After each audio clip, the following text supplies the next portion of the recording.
في خبر عاجل الآن. أعلنت قيادة شرطة بغداد اليوم الثلاثاء إلقاء القبض على رجل وزوجته بتهمة ارتكاب جريمة مروعة، وهي قتل عائلة مكونة من 8 أفراد معظمهم من الأطفال، وذلك في مدينة الصدر شرقي العاصمة. وقال إعلام القيادة في بيان أنه بعد ورود أخبار بوجود حادث قتل ضمن منطقة الصدر، على الفور توجهت مفارز قيادة شرطة بغداد الرصافة متمثلة بمركز شرطة الرافدين بإشراف ومتابعة قائد شرطة بغداد الرصافة إلى محل الحادث، وتبين مقتل 3 أشخاص امرأة وطفلين.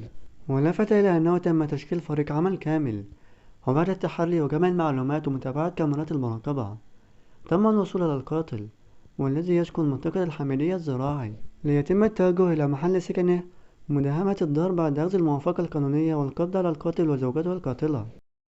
ولحد هنا نكون وصلنا نهاية الفيديو. لا تنسى تشترك في القناة وتفعل زر الجرس وتعمل لايك للفيديو لكل جديد. والسلام عليكم ورحمة الله وبركاته.